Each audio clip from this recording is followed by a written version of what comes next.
नमस्कार दोस्तों, आरएसवस YouTube channel में आपका स्वागत है, जहां आप जादुई कहानियां, अद्भुत एक्शन और रोमांच से भरी कहानियां पा सकते हैं।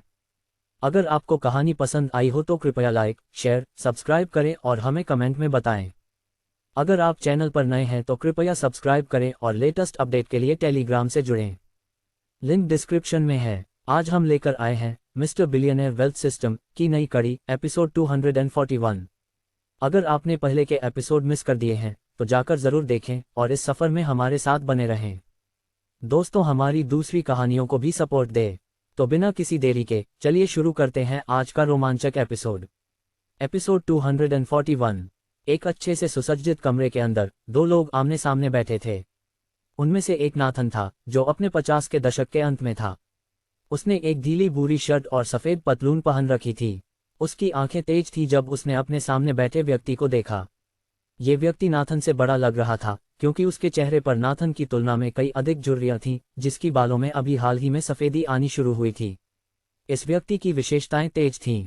देखने से ऐसा लगता था कि वह अपने युवा दिनों में एक आकर्षक व्यक्ति था, क्योंकि वह अब भी एक खास आकर्षण बनाए हुए था, भले ही वह अब बूढ़ा हो गया हो। इस व्यक्ति का नाम मार्टिन था। वह नाथन का बड़ा भाई था और अनिता और नीलिमा का सबसे बड़ा भाई भी था। क्या है नाथन, तुम जानते हो कि मेरे पास इस समय बहुत सारे काम हैं, इसलिए मैं सराहना करूंगा अगर तुम मुझे जल्दी से बता सको कि तुम मुझसे क्यों मिलना चाहते हो ताकि मैं जा सकूं, मार्टिन ने अधीर स्वर में कहा। आओ भाई, तुम कह रहे हो कि तुम किसी चीज में व्यस्त हो जब तुम सो रहे थे जब मैंने तुमसे मिलने के लिए कहा। नाथन ने अपने भाई को देखा, उसकी आंखों में अविश्वास स्पष्ट था। क्या तुम नहीं सोचते कि सोना किसी को व्यस्त बना सकता है? मार्टिन ने संकीर्ण आंखों से पूछा। ये तब माना जा सकता है जब यह रात का समय होता, लेकिन अब केवल 2 बजे हैं। यह अभी भी दिन का समय है, इसलिए तुम्हें कम से कम अभी कुछ करना चाहिए। आखिरकार आज सितंबर महीने की पहली तारीख है, नाथन ने कहा। तुम्हें पता होना चाहिए कि मौसम पहले से ही बदलना शुरू हो गया है। हमने अभी गर्मी का अनुभव किया है, तापमान काफी ऊंचा था, लेकिन अब जब शरद ऋतु आ गई है, तापमान पहले से ही गिरना शुरू हो गया है। इसलिए मुझे आराम करने दो। जो भी तुम कहना चाहते हो जल्दी करो ताकि मैं सो सकूं, मार्टिन ने शिकायत की। वे वर्तमान में उसके घर में थे, जो परिवार के हवेली के पूर्वी छोर पर स्थित था। वह घर से बाहर नहीं जाना चाहता था क्योंकि उसे लगता था कि वह मौसम की परिस्थितियों में बदलाव को संभाल नहीं सकता। हंस, नाथन ने हंसते हुए कहा। फिर उसने अपने भाई से मिलने का कारण बताना शुरू किया। मैंने हाल ही में पिता और चाचा से संपर्क करने की कोशिश की है, शनिवार से, लेकिन वे सभी मुझसे मिलने से मना कर रहे हैं। तुमने क्या किया कि उन्होंने तुम्हें देखने से मना कर दिया जब तुमने उनकी उपस्थिति की मांग की? मार्टिन ने नाथन को घूरते हुए पूछा। जितना उसे पता था, उसके पिता और चाचा निश्चित रूप से उनमें से किसी को भी देखने से मना नहीं करेंगे, लेकिन इसके लिए यह आवश्यक था कि उनके पास कुछ ऐसा हो जो वास्तव में उनकी हस्तक्षेप की आवश्यकता हो। अन्यथा जब दो बुजुर्गों को पता चलेगा कि उन्हें परेशान किया जा रहा है तो एक दंड होगा। जादुई कहानियों में पाए जाने वाले पुराने लोगों के विपरीत, जो अपनी ताकत बढ़ाने के लिए बहुत समय तक एकांत में बिताते हैं, जेसडा परिवार के बुजुर्ग अलग थे।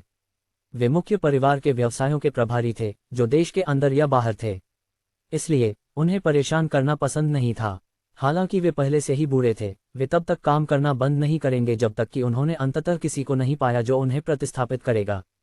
हालांकि वे अपने उत्तराधिकारियों की निगरानी करेंगे ताकि ये सुनिश्चित हो सके कि वह सही रास्ते पर है, इससे पहले कि वे अंततः सेवानिवृत्त हों।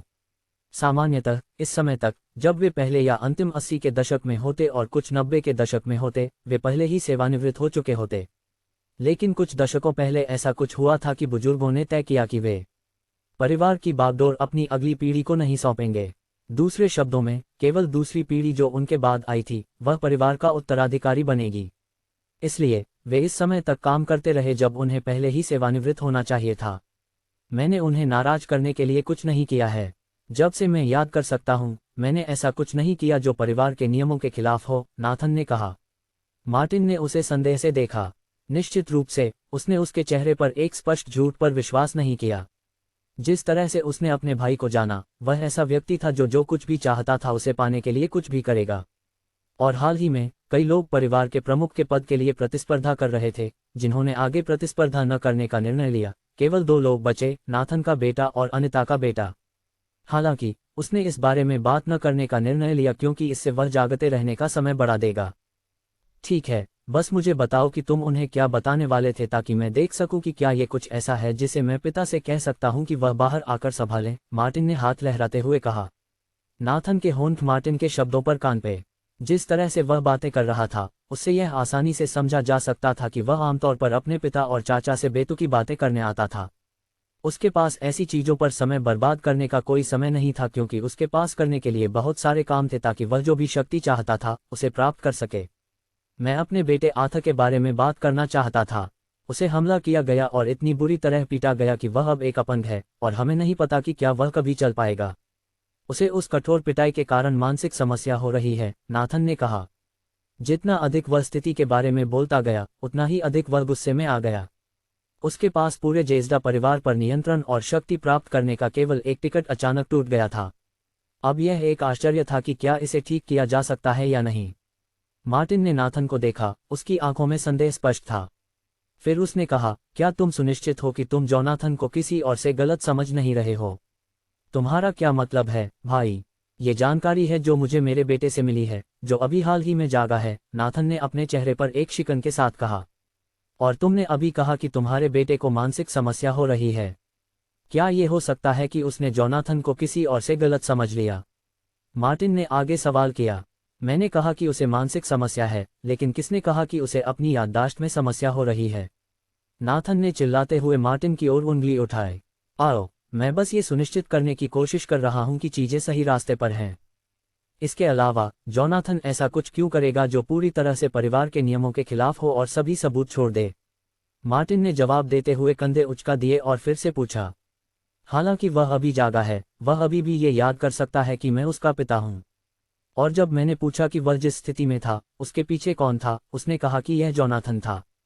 तुम कैसे जानते हो कि जोनाथन ने सोचा कि आर्थर हमेशा के लिए कोमा में रहेगा और कभी नहीं जागेगा? नाथन ने इस समय लगभग गरजते हुए कहा। वह इस बात पर भी पछता रहा था कि उसने वास्तव में अपने अविश्वसनीय भाई की मदद मांगने के लिए यहाँ आने का निर्णय लिया। अगर उसके पास कोई और विकल्प होता तो वह उसे चुनता बजाय इसके कि वह अपने भाई को सच्चाई के बारे में समझाने की कोशिश करे। मार्टिन ने नाथन को संदेह से देखा। वह सोच रहा था कि क्या यह एक तरीका था जिसे नाथन ने अपने बेटे के लिए परिवार के प्रमुख के पद की राह साफ करने के लिए तैयार किया था। परिवार के नियमों के अनुसार, जब तक कोई परिवार का प्रमुख बनना नहीं चाहता, तब तक उस व्यक्ति को उस पद पर जाने की अनुमति नहीं होगी। और अगर कोई व्यक्ति परिवार के नियमों का उल्लंघन करता है, तो उस व्यक्ति को भी उस पद पर जाने की अनुमति नहीं होगी। स्पष्ट रूप से, सभी अन्य पिछले प्रतियोगियों ने यह कहा था कि वे अब परिवार के प्रमुख के पद के लिए प्रतिस्पर्धा नहीं करना चाहते। इसलिए, जिस क्षण उन्होंने ऐसा घोषित किया, वे उस पद के लिए और योग्य नहीं रहे। क्या तुम हमारे भतीजे को प्रतियोगिता से बाहर करने के लिए परिवार के नियमों का उपयोग करने की कोशिश कर रहे हो? तुम जानते हो कि इस मामले की सच्चाई जानने के लिए एक जांच की जाएगी। इसलिए, अगर वे पाते हैं कि तुम जोनाथन पर इस बारे में आरोप लगाने की कोशिश कर रहे हो, तो तुम्हें गंभीर दंड का सामना करना पड़ेगा, मार्टिन ने कहा। मैं परिवार के नियमों को बहुत अच्छे से जानता हूं, भाई। तुम्हें उन्हें याद दिलाने की कोई जरूरत नहीं है। मैं पिछले 50 वर्षों से परिवार के नियमों को गिन रहा हूं, नाथन ने कहा। इसी समय, उसकी आंखों में नफरत की एक झलक चमकी। मैं परिवार के नियमों को बहुत अच्छे से जानता हूं, भाई। तुम्हें मुझे उनके बारे में याद दिलाने की कोई जरूरत नहीं है। मैं पिछले 50 वर्षों से परिवार के नियमों को गिन रहा हूं, नाथन ने कहा। इसी समय, उसकी आंखों में नफरत की एक झलक चमकी। परिवार के नियम, यही वह चीज थी जिसने उसे परिवार के प्रमुख के पद पर काबिज होने से रोका। यही परिवार के नियम थे जिन्होंने उसकी पीढ़ी को कभी भी परिवार का प्रमुख बनने से रोका। और वह कारण कि वह परिवार के प्रमुख के पद के लिए प्रतिस्पर्धा नहीं कर सका, वह थी नीलिमा। यही कारण था कि वह उससे गहराई से नफरत करता था, भले ही वह उसकी बहन थी। वह उस चीज की वजह थी जिसे वह बहुत लंबे समय से पाने का सपना देख रहा था। यही कारण था कि उसने अपने बेटे का उपयोग करके परिवार के प्रमुख के पद को पाने का निर्णय लिया। हालांकि पहले, उसके बेटे ने कहा था कि वह इस पद में रुचि नहीं रखता। लेकिन अंत में, उसने अपने उस बेवकूफ बेटे को परिवार का प्रमुख बनने के लिए राजी कर लिया, फिर सब कुछ उसके लिए संभालने के लिए छोड़ दिया। लेकिन अब, ऐसा लग रहा था कि आसमान उसके परिवार का नेता बनने के खिलाफ था। न केवल मौका किसी ऐसी चीज के कारण चला गया जो उसके लिए मायने नहीं रखती, बल्कि वर्तमान मौका भी उससे छिन रहा था। वह ऐसा कुछ स्वीकार करने वाला नहीं था। यही कारण था कि उसने तय किया कि उसे ये सुनिश्चित करना होगा कि वह परिवार के नियमों का उपयोग करके जोनाथन को परिवार के प्रमुख के पद के लिए प्रतिस्पर्धा करने के लिए अयोग्य बना सके। इस तरह भले ही उसका बेटा अभी भी एक अपंग था, चूंकि वह परिवार में एकमात्र ऐसा व्यक्ति था जो इस पद के लिए योग्य था, तो उसके पिता और चाचा के पास उसे ये पद सौंपने के अलावा कोई विकल्प नहीं होगा। वह स्वयं उसे परिवार से संबंधित निर्णय लेने में मदद करने के लिए स्वेच्छा से तैयार होगा। इस तरह वह बूढ़े लोगों को आश्वस्त कर सकेगा कि भविष्य में परिवार में कोई समस्या नहीं होगी। मार्टिन को ऐसा लग रहा था कि नाथन जो भी कह रहा था उससे वह प्रभावित नहीं हुआ। उसने अपने छोटे भाई को देखा और कहा, क्या तुमने ये जानने के लिए जांच करने की कोशिश की है कि तुम्हारे बेटे ने जो कहा वह सच था या वह झूठ बोलने की कोशिश कर रहा था? भाई, जिस तरह से मेरे बेटे ने जोनाथन के बारे में बात की, उससे ये स्पष्ट था कि वह जॉन एथन से काफी डरा हुआ था। ये स्पष्ट था कि उसने जॉन एथन के हाथों एक आघात का सामना किया है, जो कि उसका चचेरा भाई है। नाथन ने बिना सोचे समझे कहा। वह चीजों को आगे बढ़ाने के लिए तैयार था जब तक कि वे प्रभावी साबित होते, और अगर उन्हें पता चला कि आथा जो कह रहा था वह बेतुका था, तो वह बस आथा पर दोष डाल देगा। उसके लिए आथा, जिसे शक्ति की कोई भूख नहीं थी, वह व्यक्ति नहीं था जिसे वह अपने बेटे के रूप में मानता। अगर यह न होता कि वह उसे अधिक शक्ति प्राप्त करने के लिए उपयोग करना चाहता था, तो उसे उसकी परवाह नहीं होती कि उसके साथ क्या होता।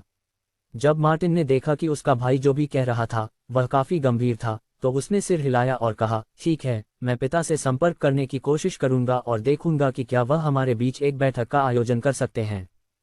इस तरह तुम सभी जानकारी प्रस्तुत कर सकते हो जो तुम्हारे बेटे पर जॉन एथन के हमले से संबंधित है। धन्यवाद भाई, मैं वास्तव में तुम्हारी मदद की सराहना करता हूँ। नाथन ने अंततः अपने चेहरे पर मुस्कान प्रकट की और मार्टिन का धन्यवाद किया। जो भी हो, मैं सोने जा रहा हूँ, मार्टिन ने हाथ लहराते हुए कहा और अपनी सीट से उठकर अपने बेडरूम में वापस जाने के लिए तैयार हो गया, ताकि वह अपने छोटे भाई द्वारा बाधित की गई नींद का आनंद ले सके। तुम पिता से कब संपर्क करोगे भाई? नाथन ने जल्दी से पूछा। वह जॉन एथन को और अधिक समय नहीं देना चाहता था कि वह और अधिक चीजें कर सके। उसने हाल ही में कुछ ऐसा किया था जिसने उसे संदेह में डाल दिया था, लेकिन फिर भी चूंकि उसने परिवार से कुछ भी उपयोग नहीं किया था, नाथन उसे शामिल नहीं करना चाहता था या ये पूछना नहीं चाहता था कि वह क्या कर रहा था। आखिरकार जॉन एथन के पास एक व्यक्ति के रूप में अपनी स्वतंत्रता थी, भले ही वह जेज़्दा परिवार का सदस्य हो। मैं कल सुबह पिता से संपर्क करूंगा, मार्टिन ने आलसी स्वर में जवाब दिया और अपने बेडरूम की ओर बढ़ने लगा। भाई, तुम्हें यह आज करना होगा, ये कुछ जरूरी है। अगर तुम और देरी करते हो तो शायद जॉन एथन इस मौके का उपयोग करके सभी सबूत और निशान मिटा देगा जो उसे इंगित करते हैं। नाथन ने मार्टिन की ओर दौड़ते हुए कहा और उसे हाथ से खींचा ताकि वह बेडरूम में वापस न जा सके। उसे पता था कि जैसे ही मार्टिन बेडरूम में जाएगा, उसे बाहर लाना एक कठिन काम होगा। क्या तुम थोड़ी देर और इंतजार नहीं कर सकते? मैं सोना चाहता हूँ, मार्टिन ने शिकायत की। जैसे ही नाथन कुछ कहने वाला था, उसका फोन बज उठा। उसने अपनी भौहें चिढ़ाई और सोचा कि इस समय उसे कौन कॉल कर रहा है। उसकी योजनाओं और कार्यक्रमों के अनुसार सप्ताहांत में, विशेष रूप से रविवार को, कोई भी उसे कॉल नहीं करने वाला था जिसे उसने अपने आराम के लिए समर्पित किया था। उसे मार्टिन का हाथ छोड़ना पड़ा जब उसने अपने पतलून की जेब से फोन उठाने की कोशिश की। जब उसने देखा कि उसे कौन कॉल कर रहा है, तो पता चला कि यह उसका व्यक्तिगत सचिव था। ये वास्तव में वह आखिरी व्यक्ति था जिसे उसने इस समय कॉल करने की उम्मीद की थी। आखिरकार एक व्यक्तिगत सचिव के रूप में वह निश्चित रूप से उसके दैनिक कार्यक्रम और व्यवस्थाओं के बारे में जानता था। नाखुशी के साथ उसने कॉल रिसीव की और पूछा, तुम अब मुझे क्यों कॉल कर रहे हो? क्या तुम नहीं जानते कि आज सप्ताहांत है और मुझे सभी कामों से मुक्त होना चाहिए? बॉस, सभी लैपटॉप और कंप्यूटरों में समस्या है जो आपके ईमेल का उपयोग कर रहे हैं। फोन के ईयरपीस से एक घबराया हुआ पुरुष स्वर आया। तुम्हारा क्या मतलब है कि समस्या है? क्या तुम इस बारे में स्पष्ट नहीं हो सकते कि तुम क्या कहना चाह रहे हो? नाथन ने बड़बड़ाते हुए कहा, मेरा मतलब ये था कि सभी कंप्यूटर और लैपटॉप जो आपके ईमेल खाते में साइन इन हैं या उसका उपयोग कर रहे हैं, वे कुछ खराबी दिखा रहे हैं। वे सभी जानकारी को उजागर कर रहे हैं जो गुप्त रखी जानी चाहिए थी। दूसरी ओर से व्यक्ति ने जवाब दिया। ये सुनकर नाथन की भौहें और भी तिरछी हो गईं। उसने अपने भाई की ओर ध्यान दिया ताकि वह खुद को बहाना बना सके, लेकिन पाया कि उसका भाई पहले ही बेडरूम में जा चुका था। अपने सिर को हिलाते हुए उसने जॉन एथन के मामले को एक तरफ रखकर सबसे जरूरी मामले से निपटने का निर्णय लिया। उसने अपने कंप्यूटरों और लैपटॉप पर बहुत सारे रहस्य रखे थे, लेकिन वे सभी ऐसे थे जिन्हें केवल वह और उसका व्यक्तिगत सचिव ही जानते थे। इसके अलावा उनमें से कुछ ऐसे भी थे जिन तक केवल उसकी पहुंच थी। लेकिन अब जब उसे सूचित किया गया कि कुछ लैपटॉप और कंप्यूटर, जब तक वे उसके ईमेल खाते का उपयोग कर रहे थे, खराब हो रहे थे, मैं 5 मिनट में जब फ्री होऊंगा तुम्हें वापस कॉल करूंगा। उसने तुरंत कहा और कॉल खत्म कर दी और अपने भाई के घर से बाहर निकल गया। वह अपने घर की ओर तेजी से बढ़ रहा था ताकि ये पुष्टि कर सके कि जो कुछ उसे बताया गया था वह सच था। चूंकि सभी लैपटॉप और कंप्यूटर जो उसके ईमेल का उपयोग कर रहे थे खराब हो रहे थे, तो इसका मतलब था कि उसके पास जो लैपटॉप था वह भी खराब हो सकता था। जब वह अपने घर में पहुंचा तो वह सीधे अपने बेडरूम में गया जहां उसका लैपटॉप रखा था। और जैसे ही उसे पहले बताया गया था, उसने पाया कि उसका लैपटॉप जो उसने स्लीपिंग मोड में छोड़ा था वर्तमान में चालू था। और स्थिति को और भी खराब करने के लिए लैपटॉप की स्क्रीन पर जो कुछ भी प्रदर्शित हो रहा था वह कुछ ऐसा था जिसे वह आमतौर पर गुप्त रखता था। ये एक निश्चित लेनदेन के बारे में जानकारी थी जिसे वह लंबे समय से छिपा रहा था, लेकिन सभी रिकॉर्ड लैपटॉप की स्क्रीन पर बार बार चमक रहे थे। इससे उसका दिल तेजी से धड़कने लगा। इस जानकारी के किसी और व्यक्ति के सामने आने के बारे में सोचकर उसे बहुत डर लग रहा था। उसने जल्दी से लैपटॉप उठाया और उस जानकारी को बाहर निकालने की कोशिश की जो दस्तावेज रीडर द्वारा प्रदर्शित हो रही थी, लेकिन उसने लैपटॉप पर जो भी बटन दबाया कुछ भी प्रतिक्रिया नहीं दी। कोई और विकल्प न होने पर उसने लैपटॉप को तोड़ने का निर्णय लिया ताकि यह सुनिश्चित हो सके कि यह बंद हो गया, क्योंकि पावर बटन भी काम करने में विफल रहा था। अपने माथे पर पहले से ही जमा हुए छोटे छोटे पसीने की बूंदों को पोंछते हुए नाथन सोचने लगा, क्या हो रहा है। अपने माथे पर पहले से ही जमा हुए छोटे छोटे पसीने की बूंदों को पोंछते हुए नाथन सोचने लगा, क्या हो रहा है। ये कुछ ऐसा था जो पहले कभी उसके साथ नहीं हुआ था, और न ही उसने कभी सुना था कि ये किसी और के साथ हुआ हो।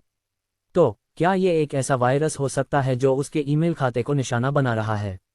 लेकिन यह उसके लिए कोई मतलब नहीं रखता था। आखिरकार अगर वास्तव में ऐसा कोई वायरस था जो ईमेल से जुड़ी किसी चीज को प्रभावित कर सकता था, तो यह एक बेहद खतरनाक वायरस था जिसे जल्द से जल्द संभालना होगा। अच्छी बात यह है कि मैंने इस लैपटॉप में अपने सभी महत्वपूर्ण जानकारी को अपने ईमेल में सुरक्षित रखा है। इससे मुझे उन्हें तब पुनर्प्राप्त करने में मदद मिलेगी जब मुझे उनकी आवश्यकता होगी, नाथन ने गहरी सांस छोड़ते हुए अपने आप से कहा। लेकिन तभी उसे एक महत्वपूर्ण तथ्य याद आया जिसे वह लगभग भूल गया था। ये तथ्य कि केवल उसके रहस्य ही इस तथाकथित वायरस के प्रकट होने के बाद दिखाए जा रहे थे। उसने अपनी आंखें संकीर्ण की और सोचा, क्या ऐसा हो सकता है कि कोई है जो वर्तमान में मुझे निशाना बना रहा है। वह कौन हो सकता है, नाथन ने अपने आप से पूछा, जबकि वह ये सोचने की कोशिश कर रहा था कि क्या कोई ऐसा है जो उससे दुश्मनी रखता हो और जो ये सब कर सकता हो। लेकिन उसने जो भी सोचा उसे ऐसा कोई दिलचस्प व्यक्ति नहीं मिला जो किसी खास व्यक्ति की ओर इशारा करता हो। अंत में वह यह अनुमान लगाने के लिए छोड़ दिया गया कि उसे निशाना बना रहा व्यक्ति कौन था। हालांकि वह उस शक्ति को पाने के लिए कुछ भी कर सकता था जिसे वह इतना चाहता था। कुछ समय ऐसे भी होते थे जब उसे दुश्मन बनाने के विपरीत काम करना पड़ता था। वह समय था जब वह उन लोगों से मिलता था जो उससे उच्च स्तर पर थे। वह उसी स्तर के व्यक्ति से दुश्मनी बनाने में कोई आपत्ति नहीं करता था क्योंकि उसे विश्वास था कि वह उस व्यक्ति को बहुत जल्द पार कर लेगा।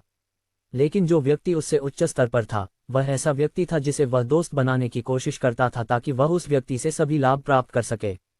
यह उसकी कार्यशैली थी। अगर तुम उसका समर्थन नहीं करते और तुम उसी स्तर पर हो तो तुम्हें उसके दुश्मन बनने के लिए तैयार रहना चाहिए, और अगर तुम उससे उच्च स्तर पर हो तो तुम्हें उसके द्वारा उपयोग किए जाने के लिए तैयार रहना चाहिए। जैसे ही वह अपने विचारों में डूबा हुआ था, उसका फोन फिर से बज उठा, जिससे वह अपनी सोच से बाहर आया। उसने फोन की स्क्रीन पर देखा और पाया कि यह उसका व्यक्तिगत सचिव था जो फिर से कॉल कर रहा था। लैपटॉप की घटना ने उसे उस समय को भूलने पर मजबूर कर दिया था जब उसने अपने व्यक्तिगत सचिव को 5 मिनट बाद कॉल करने के लिए कहा था। अब जब उसने इसके बारे में सोचा तो उसने जल्दी से कॉल उठाई।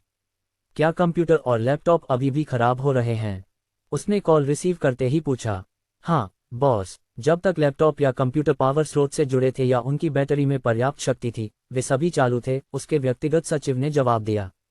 नाथन का दिल तेजी से धड़कने लगा, ये सोचकर कि सभी कंप्यूटर या लैपटॉप जिनमें उसकी जानकारी थी, जब तक वे उसके ईमेल खाते से जुड़े थे, वे कई प्रकार की जानकारी दिखा रहे थे। अगर ऐसा हुआ कि उसके प्रतिस्पर्धियों ने वह जानकारी पा ली जो उसके खिलाफ इस्तेमाल की जा सकती थी, तो वह बहुत बड़ी मुसीबत में पड़ जाएगा। लेकिन उसके लिए भाग्यशाली बात यह थी कि यह रविवार था और उसके ईमेल से जुड़े सभी लैपटॉप और कंप्यूटर कार्यालय में थे। चूंकि उसने खुद सप्ताहांत की छुट्टी ली थी, उसने सुनिश्चित किया कि उसके सभी अधीनस्थ रविवार को छुट्टी पर रहें। लेकिन निश्चित रूप से इसमें वे लोग शामिल नहीं थे जो सुरक्षा के प्रभारी थे। तो फिर तुम किसका इंतजार कर रहे हो? जाओ और सभी कंप्यूटर और लैपटॉप को तोड़ दो ताकि वे उस गंभीर जानकारी को दिखाना बंद कर सकें। नाथन ने अपने फोन पर चिल्लाया। दूसरी ओर व्यक्तिगत सचिव अपने बॉस की चिल्लाहट से डर गया। लेकिन फिर भी जब उसने अंततः ये समझा कि उसके बॉस उसे क्या करने के लिए कह रहे हैं, तो वह ये पुष्टि करने के लिए पूछने से नहीं रोक सका कि उसने जो सुना वह सही था। लेकिन बॉस, अगर मैं यहाँ सभी कंप्यूटर और लैपटॉप को तोड़ दूं, तो बहुत सारी जानकारी खो जाएगी। ये खुद काम की प्रगति में बाधा डालेगा, व्यक्तिगत सचिव ने कहा। क्या ये मुझे मायने रखता है? जैसा मैंने कहा, करो। जब तक कोई कंप्यूटर या लैपटॉप खराब हो रहा है, उसे टुकड़ों में तोड़ दो ताकि वह काम करना बंद कर दे। दूसरों को, खासकर मेरे प्रतिस्पर्धियों को, वह जानकारी दिखाना मुझे बहुत अधिक कीमत चुकाने पर मजबूर करेगा, न कि केवल कुछ जानकारी खोने पर जो हमारे काम को प्रभावित करेगी, नाथन ने गुस्से में कहा। ठीक है बॉस, मैं तुरंत ऐसा करूंगा, व्यक्तिगत सचिव ने जल्दी से जवाब दिया। तो फिर तुम अभी भी क्यों बात कर रहे हो? उन चीजों को नष्ट करो इससे पहले कि वे और अधिक जानकारी दिखाना शुरू करें। नाथन ने फिर से चिल्लाया। टूट टूट टूट। कॉल अंततः समाप्त हो गई और नाथन ने अंततः राहत की सांस ली। उसे ये भी नहीं पता था कि वह कुछ समय से अपनी सांस रोककर खड़ा था जब वह अपने व्यक्तिगत सचिव से परिणामों की प्रतीक्षा कर रहा था। मुझे लगता है कि यह समस्या से निपटने के लिए पर्याप्त होना चाहिए। वर्तमान में केवल समस्या यह है कि उस व्यक्ति से कैसे निपटा जाए जो मेरे साथ छेड़छाड़ करने की कोशिश कर रहा है। मुझे नहीं पता कि यह व्यक्ति कौन है, लेकिन वह जानता है कि मैं कौन हूँ। यह मेरे लिए बहुत समस्या है। न केवल यह व्यक्ति मेरा दुश्मन है, बल्कि इस व्यक्ति में इतनी विशेषज्ञता है कि वह उस जानकारी को प्राप्त कर सकता है जिसे मैंने बहुत लंबे समय से गुप्त रखा है। ऐसा लगता है कि मुझे अपने सभी दुश्मनों से निपटना होगा, अगर संभव हो, ताकि मैं सभी संभावित खतरों को हटा सकूं। मैं नहीं चाहता कि कई लोग मेरे पीछे हों जब मैं किसी और चीज का सामना कर रहा हूं, नाथन ने अपने आप से कहा। फिर उसने अपने हाथ में रखे फोन की ओर देखा जो वर्तमान में वाइब्रेट कर रहा था। गौर से देखने पर उसने देखा कि एक संदेश आया है। उसने इसे खोला और उसकी भौहें चिढ़ गई क्योंकि उसे पता चला कि उसके फोन की स्क्रीन पर प्रेषक के बारे में कोई जानकारी नहीं दिखाई दे रही थी। नमस्ते नाथन, मुझे लगता है कि तुमने मुझसे पहले ही जानकारी प्राप्त कर ली है। लेकिन चिंता मत करो, मैं तुम्हारे किसी भी दुश्मन को तुम्हारे बारे में कोई जानकारी नहीं देने वाला हूँ। इसलिए मुझे लगता है कि तुम आराम कर सकते हो। आखिरकार तुम केवल एक दुश्मन से निपटने वाले हो और वह स्पष्ट रूप से मैं हूँ। इसलिए तुम मेरी ओर ध्यान केंद्रित करो और अपने अन्य दुश्मनों को भूल जाओ। यह इसलिए है क्योंकि मैं तुम्हारे साथ निपटने के लिए काफी हूँ। तो एक बैठक के उपहार के रूप में मैं तुम्हें यह उपहार देना चाहता हूं कि तुम अपने ईमेल खाते का उपयोग नहीं कर सकोगे। इसका मतलब है कि तुम्हारे ईमेल खाते से संबंधित कोई भी चीज मेरे द्वारा हैक की जाएगी। और अपने अन्य ईमेल खातों का उपयोग करने की कोशिश मत करना, क्योंकि मैं उनके बारे में पहले से ही जानता हूं। इसलिए अभी के लिए अपने ईमेल खातों में सुरक्षित की गई जानकारी को पूरी तरह से भूल जाओ। शायद तुम यह भी सोच सकते हो कि किसी भी इलेक्ट्रॉनिक चीज का उपयोग करना भूल जाओ जो तुम्हारे ईमेल से जुड़ी हो। बस इतना ही, मैं तुम्हें कल मिलूंगा।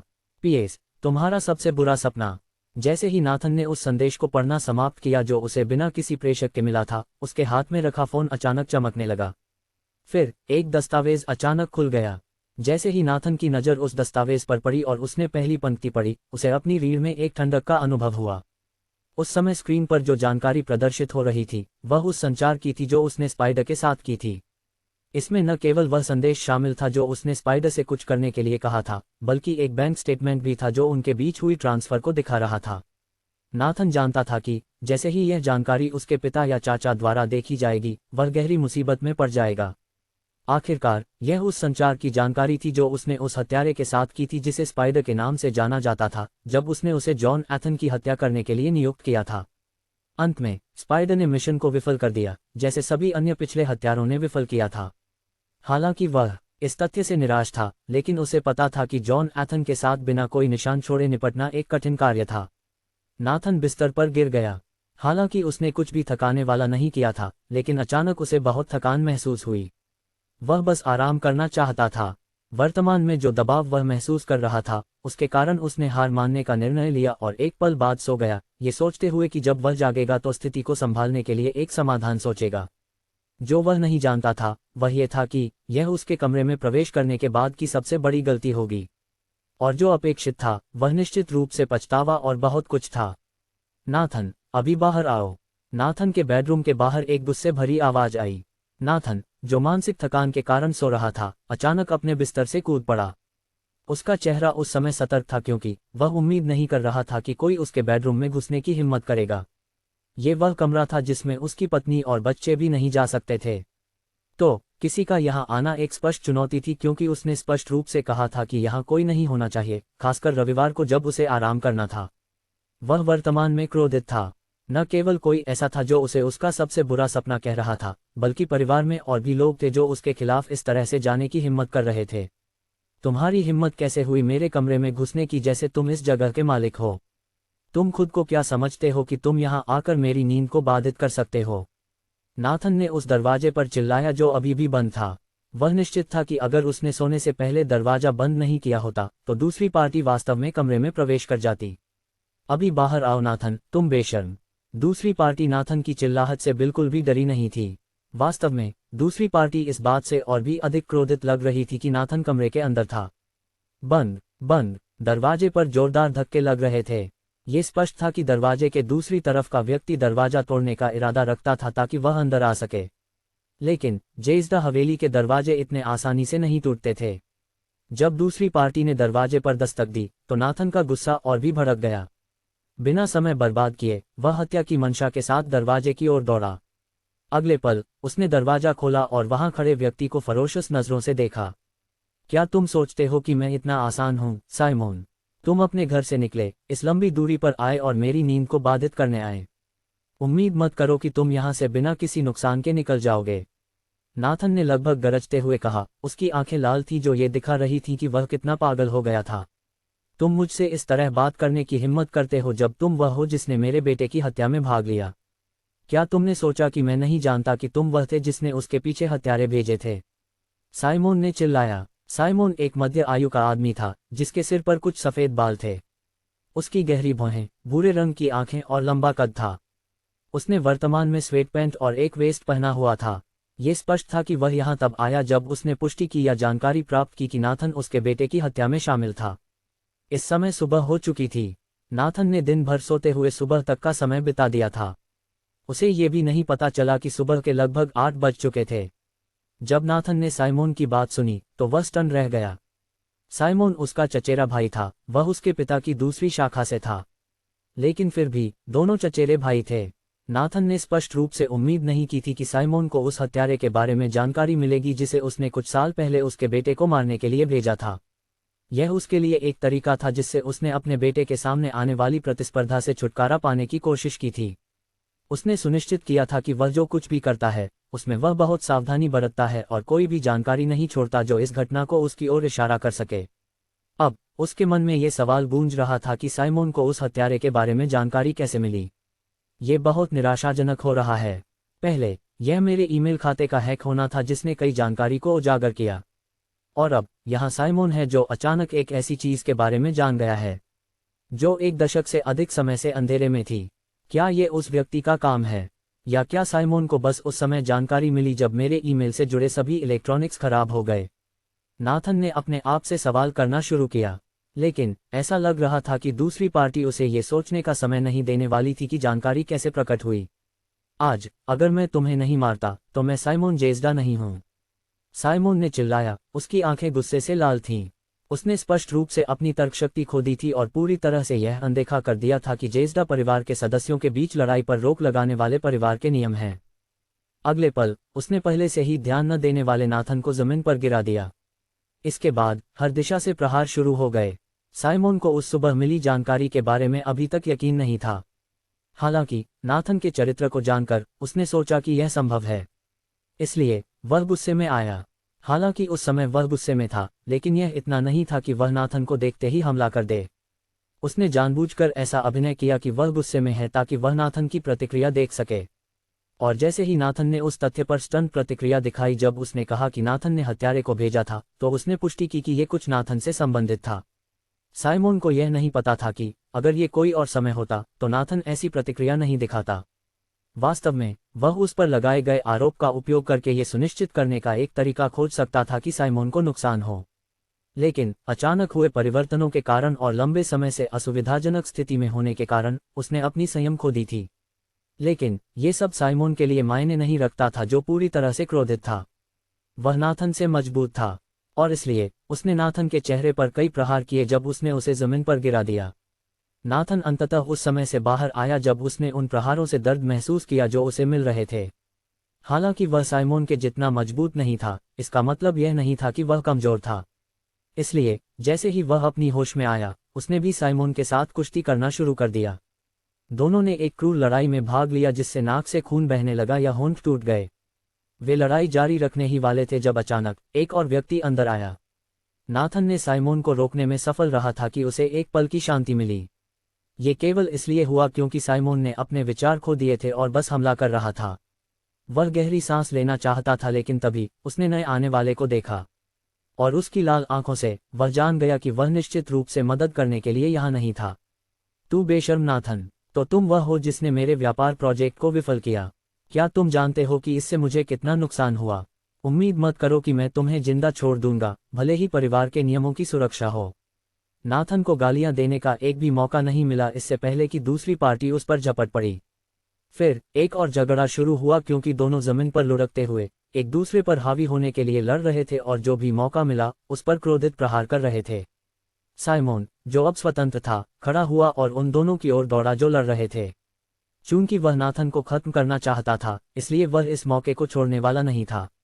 वह नाथन पर एक प्रहार करने वाला था जब अगले पल वे दोनों जो बर्बर की तरह लड़ रहे थे अपनी स्थिति बदल लेते हैं।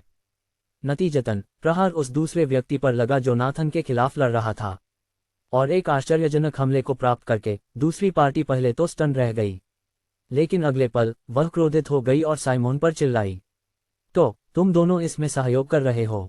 फिर ठीक है, मैं तुम दोनों से निपट लूंगा, खासकर तुम चालाक चूहा।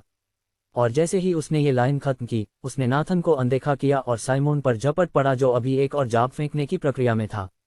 साइमोन का इस समय केवल एक ही विचार था कि ये व्यक्ति उसे नाथन को मारने से रोकना चाहता था, और चूंकि ऐसा था तो वह पहले उससे निपट लेगा फिर नाथन के पास जाएगा।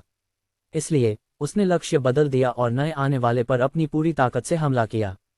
नाथन ने अंततः राहत की सांस ली जब उसने देखा कि दोनों एक दूसरे से लड़ रहे हैं। उसने कभी उम्मीद नहीं की थी कि कोई और आना उसके लिए एक आशीर्वाद होगा, क्योंकि यह उसे लड़ाई से राहत देता है। चूंकि दोनों एक दूसरे से लड़ रहे थे तो वह उन्हें अपनी मर्जी से लड़ने देगा। उसे बस खुद को बहाना बनाना था ताकि वह उन्हें लड़ाई के लिए पर्याप्त जगह दे सके। वह सीढ़ियों की ओर लंगड़ाते हुए बढ़ा जो नीचे के मंजिल की ओर जाती थीं। वह इस जगह से जितना दूर हो सके जाना चाहता था। उसे अपने विचारों को व्यवस्थित करना था ताकि वह उस स्थिति का सामना कर सके जहां उसके कई रहस्य एक के बाद एक उजागर हो रहे थे। जैसे ही वह सीढ़ियों पर पहुंचा, वह स्टन रह गया जब उसने देखा कि एक और व्यक्ति उस सीढ़ी की ओर चढ़ रहा है जिसका वह अभी उपयोग करने की योजना बना रहा था। और जैसे अन्य दोनों, उसकी आंखें भी लाल थीं। जैसे ही उसने नाथन को देखा, उसने चिल्लाया, वहां तुम हो, मैं तुम्हें एक टुकड़े में जाने नहीं दूंगा, मुझे तुम्हें एक टुकड़ा लेना होगा। इस बिंदु पर नाथन यह जानने के लिए भी इच्छुक नहीं था कि दूसरी पार्टी क्या कह रही थी। उस समय उसका एक ही विचार था, आज हर कोई मुझसे क्यों टकराना चाहता है। जब जेज़्डा हवेली में ये सब हो रहा था, एक दिन पहले विवान अपने कमरे में सेरेनिटी के आवासीय क्षेत्र में स्थित विला के अंदर बैठा था। उसकी आंखें बड़ी उम्मीदों से चमक रही थी जब उसने अपने सामने झपकते हुए स्क्रीन को देखा। यह आखिरकार वह समय था जिसका वह लंबे समय से इंतजार कर रहा था।